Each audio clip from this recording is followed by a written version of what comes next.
രഘുരാമചരിതത്തിലേക്ക് എല്ലാവർക്കും സുസ്വാഗതം. ഷോണാ നദീ തീരത്തിരുന്ന് തൻ്റെ പിതാവിൻ്റെ ജനനത്തെയും ഗാധി എന്ന ആ പിതൃ സ്മരണയെല്ലാം ഉണർത്തി ഗാധീനന്ദനായ വിശ്വാമിത്രൻ അന്നത്തെ രാത്രി രാമലക്ഷ്മണന്മാരെല്ലാവരും ചേർന്ന് അവിടെ കഴിച്ചുകൂട്ടി. പിറ്റേ ദിവസം രാവിലെ അവരെല്ലാവരും മിഥിലയിലേക്കുള്ള യാത്ര ആരംഭിക്കുകയാണ്. പോകുന്ന വഴിക്ക് ഗംഗാ യമുന നദിയുടെ സംഗമസ്ഥാനത്ത് ചെല്ലുന്നുണ്ട്. ആ സമയത്ത് വിശ്വാമിത്രൻ രാമനോട് പറയുന്നുണ്ട്, രാമ, ഗംഗാ നദിയെ തൊഴു രാമ, നല്ലപോലെ തൊഴുത് പ്രാർത്ഥിച്ച് അമ്മയാണ് എന്ന് കണ്ട് പ്രാർത്ഥിക്കൂ. യമുനയും ഗംഗയും ഒക്കെ നമുക്ക് അമ്മയാണ് എന്ന് ബോധ്യപ്പെടുത്തുന്നു. അങ്ങനെ ഇരുന്നപ്പോഴാണ് രാമന് ഗംഗാ നദിയുടെ ചരിതം അറിയണം എന്നൊരാഗ്രഹം വന്നു. രാമൻ ചോദിച്ചു, ഈ ഗംഗാ നദിയുടെ ചരിതം എന്താണ് മാമുനെ, എനിക്കൊന്ന് പറഞ്ഞു തരൂ. വിശ്വാമിത്രൻ അങ്ങനെ ഗംഗാചരിതം പറയുകയാണ്. സഗരൻ എന്ന് പേരായി അയോധ്യയിൽ വളരെ പണ്ട് ഒരു മഹാരാജാവ് വാണിരുന്നു. പ്രജാസുഖം മാത്രം ആഗ്രഹിച്ചിരുന്ന പ്രജകളെയെല്ലാം പുത്രന്മാരായി കണ്ട രാജാവായിരുന്നു അദ്ദേഹം. 2 ധർമ്മപത്നിമാരുണ്ടായിരുന്നിട്ടും അദ്ദേഹത്തിന് സന്താനങ്ങൾ ഉണ്ടായിരുന്നില്ല. ആ ഒരു വിഷമം അദ്ദേഹത്തിൻ്റെ മനസ്സിലുണ്ടായിരുന്നു. അങ്ങനെ അദ്ദേഹം തൻ്റെ പത്നിമാരോടൊപ്പം തപസ് ചെയ്യുവാൻ വേണ്ടി തീരുമാനിച്ച് അവർ അങ്ങനെ തപസ് ആരംഭിച്ചു. തൻ്റെ പത്നിമാരോടൊപ്പം തപസ് ചെയ്ത് ആ കുട്ടും തപസ് വർഷങ്ങളോളം നീണ്ടുപോയപ്പോൾ ഒരു ദിവസം ഈ കുട്ടും തപസ് ചെയ്യുന്ന രാജാവിലും ധർമ്മപത്നിമാരിലും എല്ലാം അങ്ങേയറ്റം സംപ്രീതനായ ഭൃഗു മഹർഷി അവിടെ വന്ന് അവരോട് പറഞ്ഞു, നിങ്ങളുടെ തപസ് വളരെ ഗംഭീരമാണ്, നിങ്ങൾക്ക് മക്കളുണ്ടാകുക എന്ന ആഗ്രഹത്തെ ഞാനിതാ നിറവേറ്റിത്തരാം. ഇതിൽ നിങ്ങളുടെ ഭാര്യമാരിൽ ഒരാൾക്ക് ഒരു പുത്രനും രണ്ടാമത്തെ ഭാര്യയ്ക്ക് 60,000 പുത്രന്മാരും ജനിക്കും.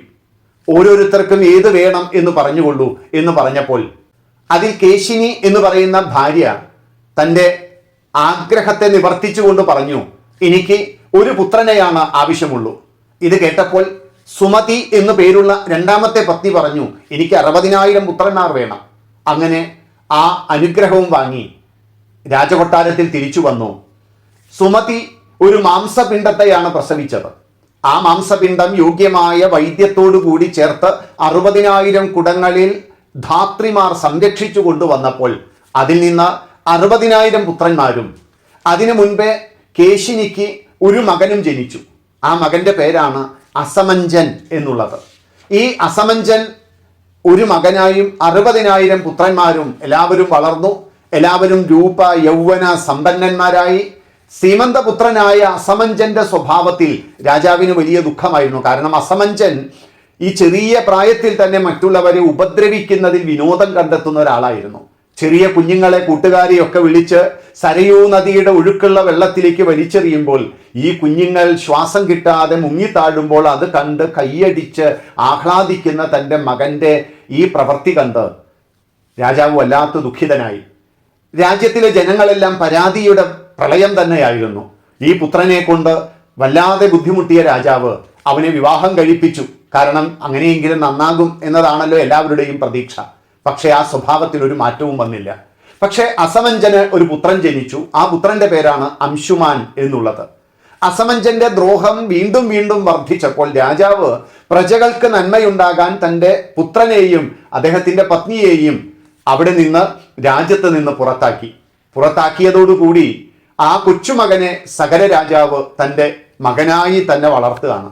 അങ്ങനെ ഇരിക്കെ ഒരു ദിവസം സഗര മഹാരാജാവ് ഒരു യജ്ഞം നടത്താൻ തീരുമാനിച്ചു.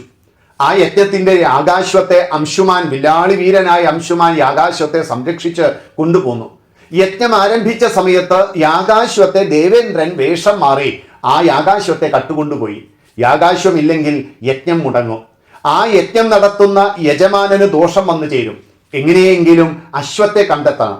അതിനായി രാജാവ് തൻ്റെ 60,000 പുത്രന്മാരെ തനയന്മാരായിട്ടുള്ള 60,000 പേരെയും വിളിച്ചു പറഞ്ഞു, എവിടെ വേണമെങ്കിലും അന്വേഷിക്കുക. എന്നിട്ട് 60,000 പുത്രന്മാരോട് യാഗാശ്വത്തെ രക്ഷിക്കുവാൻ കണ്ടെത്തുവാൻ വേണ്ടി പറഞ്ഞയച്ചു. അവർ ഭൂമി മുഴുവൻ അന്വേഷിച്ചു. ഭൂമി തുരന്നു തുടങ്ങി, പാതാളം വരെ എത്തി. പാതാളത്തിലും കാണാതായപ്പോൾ തിരിച്ച് വീണ്ടും അച്ഛൻ്റെ സമീപത്ത് ചെന്നു. സഗരനോട് പറഞ്ഞു, ഞങ്ങൾ എവിടെയും അത് കണ്ടുകിട്ടുന്നില്ല. രാജാവ് പറഞ്ഞു, പാതാളവും കുഴിക്കൂ.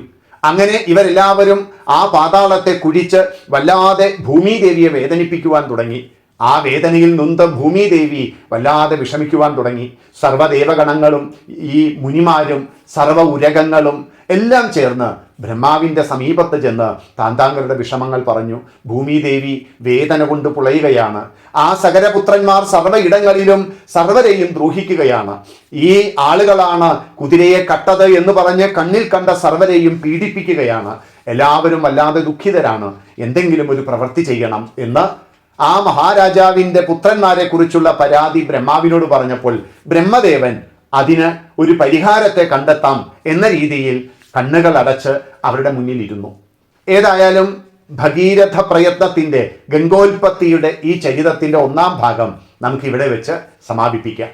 ഈ കേട്ട കാര്യങ്ങളെ ശ്രദ്ധയോടുകൂടി മനസ്സിലാക്കി നമുക്ക് ഇനിയുള്ള ദിവസങ്ങളിൽ 1, 2, 3 ക്ലാസ്സുകളിലൂടെ ഭഗീരഥൻ്റെ പ്രയത്നവും ഗംഗോൽപത്തിയും നമുക്ക് അന്വേഷിക്കാൻ പഠിക്കാം. അതുവരെ എല്ലാവരും കേട്ട കാര്യങ്ങളെ വിലയിരുത്തുക. എല്ലാവർക്കും നല്ലത് വരട്ടെ. നന്ദി, നമസ്കാരം.